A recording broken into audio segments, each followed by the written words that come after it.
BJP మరొక కీలకమైన బిల్లును ప్రవేశపెట్టారు. ఇది ఎటువైపు వెళ్తుంది? ఎవరికి ఇందులో నష్టం? ఇందులో చాలామంది ముస్లింలు బీసీలో చేర్చేశారు. దీని మీదే మేము వ్యతిరేకం, అందుకనే మేము ఇది ఎట్టి పరిస్థితుల్లో ఒప్పుకోమన్నది బీజేపీ వాయిస్లో కనిపిస్తున్నది, ఎన్డీ వాయిస్గా. నేను ముస్లింలను బీసీలో చేర్చడం అనేది కర్ణాటకలో జరిగిందని.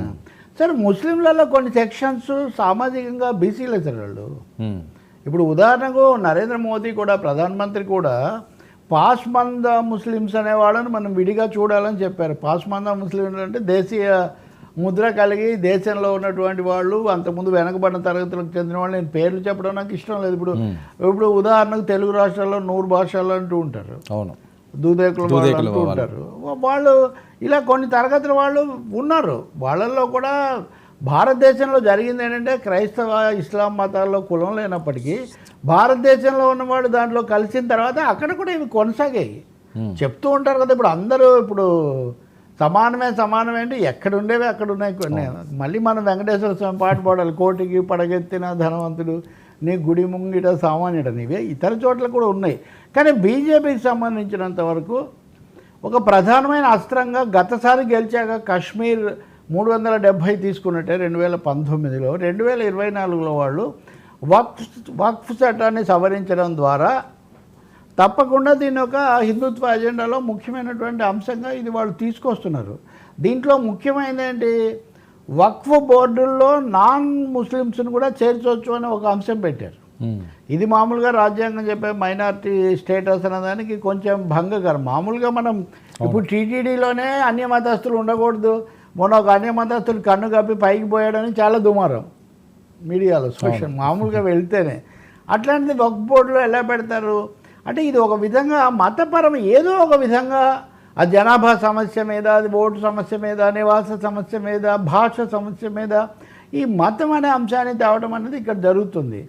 ఆఖరికి ఈరోజు మాట్లాడినటువంటి మంత్రి కిరణ్ రిజ్జు ఎంత దూరం పోయాడంటే, మనం కనుక మేల్కోకపోతే ఈ పార్లమెంట్ భవనం ఉన్న స్థలం కూడా మాదే అంటుంది వక్ఫ్ బోర్డు అని.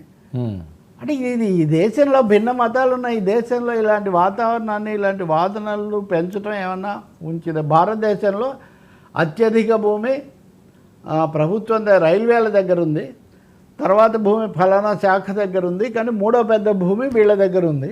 వీళ్ళ దగ్గర అంటే ఒకడంటూ యజమాని ఏం లేడు. ఇప్పుడు హైదరాబాద్లో నవాబు అవి ఇవి చాలా ఉంటాయి, ఎనిమిది ప్రాపర్టీస్ రకరకాలు. ఇవి ఎలా చేయాలని ప్రభుత్వం చట్టబద్ధంగా చేయాలి. కానీ ఇప్పుడు ఆ విధంగా చూస్తే ప్రపంచంలోనే సంపన్నుడైన దేవుడని మనం చెప్పుకుంటాము. దేవుళ్లకు మతాలకు సంపదలు ఏంటి ఆ మాటకు వస్తే? కాబట్టి మతాల మధ్య సంబంధాలు దెబ్బతినకుండా మత సామరస్యం, లౌకిక తత్వం కొనసాగే విధంగా ఎలా చేయాలి అన్నది కాకుండా బీజేపీ తన ఆలోచన ధోరణితో ఏకపక్షంగా దీన్ని తీసుకొని వస్తూ ఉంది అన్నది ఎంత ఎందుకంటే ఇండియా కూటమి సభ్య పార్టీలే కాదు, జేడీయూ కూడా దీన్ని బలపరచట్లేదు. ఓకే, ఇది బీహార్లో రేపు ఎన్నికల్లో బీజేపీతో కలిసి పోటీ చేయాల్సిన జేడీయూ కూడా, నితీష్ కుమార్ పార్టీ కూడా దీన్ని ఈ రూపంలో మేము బలపరచలేమని వాళ్ళు చెప్తున్నారు. తెలుగుదేశం బలపరుస్తుంది, వైసీపీ బీఆర్ఎస్ బలపరుస్తాయా లేదా అన్నది సందేహం. వాళ్ళు పూర్తిగా బలపరచట్లేదు. కాబట్టి నిన్న ఇండియా కూటమి వాళ్ళు చర్చలు జరిపినప్పుడు జాన్ బ్రిటాస్ అని సిపిఎం సభ్యుడు ఉంటాడు, మనం నాన్ ఇండియా పార్టీలను కూడా మనం సంప్రదించాలి, ఇలాంటి వాళ్ళు కూడా కలిసి వస్తారేమో మనం చూడాలన్నారు. ఈరోజు పార్లమెంట్లో చర్చ మొదలుపెట్టారు. తీవ్రమైన భాషలో దాడి చేస్తూ ఉన్నారు. ఏమన్నాడంటే రిజ్జు, 2014 ఎన్నికలకు ముందు కాంగ్రెస్ పార్టీ 146 ఆస్తులను వక్ఫ్ బోర్డుకి ఇచ్చింది అని. అంటే కాంగ్రెస్ పార్టీని ముస్లింలను కలిపి మాట్లాడటం, తర్వాత ఇటు నుంచి హిందుత్వ అజెండా, దేశంలో ఒక కమ్యూనల్ డివైడ్ దిశలో ఈ బిల్లు చర్చ దారి తీస్తున్నట్టుగా మనకు స్పష్టంగా కనిపిస్తుంది. ఇప్పుడు కేరళలో ముస్లిమ్స్ ఎక్కువే ఉంటారు ఉదాహరణ, కానీ అక్కడ బీజేపీ ఉండదు. ఇప్పుడు కమ్యూనిస్ట్ పార్టీ ప్రభుత్వం ఉంటుంది, అంతకుముందు యూడిఎఫ్ ఉంది. కాబట్టి ఇది ఎక్కడికి తీసిపోతుంది అనేది ఒక పెద్ద ప్రశ్న. వీళ్ళకి బలం కూడా సరిపోతుందా? సొంతంగా బీజేపీకి బలం లేదు. తెలుగుదేశం బలపరిచినప్పటికీ ఇతరులు బలపరచకపోతే ఏం జరుగుతుంది? అసదుద్దీన్ ఓవైసీ కూడా గట్టిగా దీని మీద మాట్లాడారు, ఇంకొన్ని పార్టీలు మాట్లాడాయి. అలాగే ఇండియా సమావేశమైనప్పుడు కొంతమంది మనం ఈ బిల్లు మీద చర్చ ప్రారంభించే అవకాశం ముస్లిం సభ్యుడికి ఇవ్వాలి అని వాళ్ళు చెప్పారు. చెప్తే కాదు, ఈ సమస్య దేశ సమైక్యతకు సంబంధించిన సమస్య తప్ప దీన్ని ఏదో హిందూ ముస్లిం కోణంలో మనం చూడకూడదు అనే సూచన వచ్చి దాన్ని కాస్త విరమించుకున్నారు. కేసీ వేణుగోపాల్ కాంగ్రెస్ సభ్యుడు ఆయన దీని మీద ఆయన కూడా మాట్లాడారు. సో లోక్సభలో ఈ చర్చ ఎట్లా వస్తుంది, ఏదైనా కొంతమంది బలపరిచేవాళ్ళు, కొంతమంది తటస్థులు, బిజు జనతాదళ్ ఉందన్నారు బీజేడీ, వాళ్ళు తటస్థంగా ఉంటామన్నారు. కాబట్టి బిల్లు ఆమోదం పొందడానికి అవకాశం ఉంది సభ సజావుగా జరిగితే. లేదు వాయిదాలు చర్చలు అయితే మనం చెప్పలేం. కానీ ఇంకోవైపున All India Muslim Personal Law Board అని ఒకటి ఉంటుంది. ముస్లింల విషయాలన్నీ వాళ్ళ మతపరమైన కోణం, వాళ్ళు మేము దీన్ని ఎట్టి పరిస్థితుల్లో ఒప్పుకోము, మీరు ఆమోదిస్తే అప్పుడు ఏం జరుగుతుందో మీరే చూస్తారని వాళ్ళకు ప్రకటన చేశారు. అంటే కోర్టుకు వెళ్తామని వాళ్ళ ఉద్దేశం కావచ్చు. అందువల్ల ఈ దేశంలో ఈ సున్నితమైన అంశం మీద తగినంత చర్చ, పారదర్శకత రాజ్యాంగబద్ధంగా చేస్తే చాలా మంచిది. తొందరగా ఎలాగో దీన్ని నెట్టేద్దాం. ఇప్పుడు ఈరోజు చర్చ 9 గంటలు కేటాయించారు, కనీసం 12 గంటలు కావాలని ప్రతిపక్షం అడిగింది. మాకేం అభ్యంతరం లేదు స్పీకర్ ఇస్తే అని బీజేపీ అంటుంది. చివరికి ఏం జరుగుతుందో మనం చూడాలి. కానీ దేశ చరిత్రలో మిగిలిన కొన్ని అంశాలలాగే ఇది కూడా అతి కీలకమైన వివాదాస్పద ఘట్టం కాబోతుంది. సార్ ఏంటి కాశీ మధుర వివాదంలో ఆర్ఎస్ఎస్ ఇది కూడా ఎంట్రీ ఉద్దేశం ఏంటి? ఇది కూడా దాని కొనసాగింపే. ఇప్పుడు మనకు తెలుసు కాశీ మధుర, అక్కడ కాశీలోనేమో గ్యాన్వాపి మసీదు అది పక్కనే ఉంటుంది విశ్వేశ్వరాలయానికి, దాని కింద ఏదో దొరికింది కాబట్టి దాన్ని చెయ్యాలి అని. ఇక్కడ మధుర సరే బృందావనం ఇది. ఇక్కడ వీళ్ళు ఏమంటారు, 1991లో మనము ప్రార్థనా స్థలాల చట్టం ఆమోదించాం. దాని ప్రకారం అయోధ్యలో ఉన్న బాబ్రీ మసీదు, రామ మందిరం అనే వివాదం తప్ప మిగిలిన ఏ వివాదాలు తిరగదోడకూడదు. 1947 ఆగస్టు 15 స్వాతంత్రం వచ్చిన రోజు రాత్రి ఏ మత స్థలం ఎలా ఉందో ప్రార్థనా స్థలం దాన్నే కంటిన్యూ చేసుకోవాలి. ఎందుకంటే తవ్వుకుంటూ పోతే ఇది ఎక్కడికి ముగియదు అని ఏకగ్రీవంగా ఆమోదించిందండి పార్లమెంట్ ఆ బిల్లును.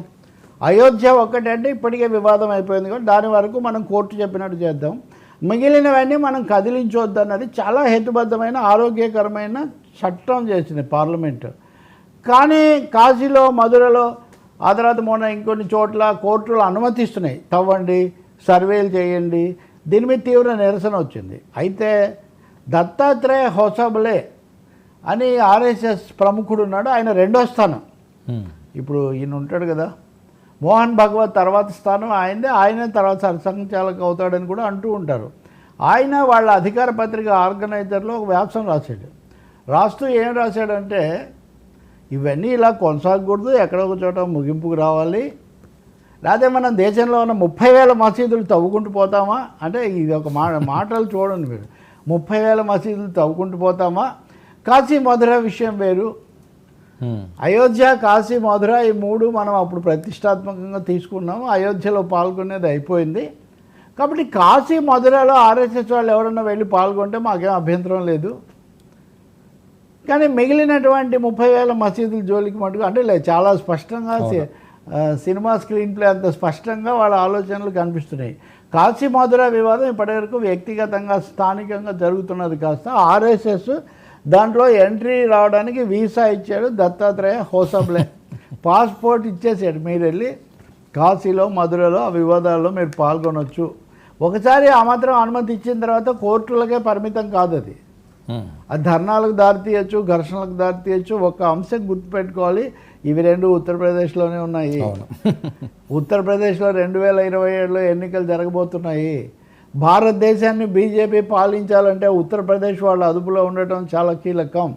సో ఇన్ని లింకులు ఇక్కడ ఉన్నాయి. ఈ ప్రకటన ఆర్ఎస్ఎస్ ఒకవైపునేమో 30,000 మసీదులకు పోతామా అనే మందలిస్తున్నట్టు వెనక్కు లాగుతున్నట్టు చేస్తూనే కాశీ మధుర అనేవి రగిలించడానికి రంగం. అంటే కాశీ మధుర వక్ఫ్ చట్టం ఇంకో 2-3 ఉన్నాయి ఇట్లాంటివి. ఇవి చాలు. 2029 అజెండా బీజేపీ రెడీ చేసుకుంది. ఈ లోపల 2020 ఇప్పుడు వెంటనే జరిగే బీహార్ ఎన్నికలు, తర్వాత యూపీ ఎన్నికలు, తర్వాత గుజరాత్ ఎన్నికలు వరుస. అవును. సో మరొకసారి దేశంలో ఇలాంటి మత వివాదాలు ప్రజ్వరిల్లడానికి కాశీ మధురాలతో జరగబోతున్నట్టు కనిపిస్తుంది. అది ఇంకా ఎవరో అనకుండా వాళ్ళ నెంబర్ 2 దత్తాత్రేయ హొసబలని చెప్పడంతో ఇంకా సమస్య ఏం లేదు. ఇప్పుడు ఇదే ఔరంగజేబు ఇష్యూ వచ్చినప్పుడు కూడా ఔరంగజేబు సమాధికి అంత ప్రాధాన్యత లేదు, ఇప్పుడు దాని జోలికి ఎందుకంటే వద్దు తప్పు అని కూడా కాదు అక్కడ సమస్య. ఇప్పుడు చదివి ఆగలేదు కదా అక్కడ అనుకుంటే అది కాస్త కేరళలో వచ్చి ఎంపురాన్ సినిమా వరకు వచ్చింది. సో వెతుకులాటలో అన్వేషణ, వివాదాల అన్వేషణలో, మత వివాదాల అన్వేషణలో ఉన్నారని తెలుస్తుంది మనకు. Thank you so much Ravi గారు. ఇది ఈనాటి frankly Telakapalli stage to 99 news.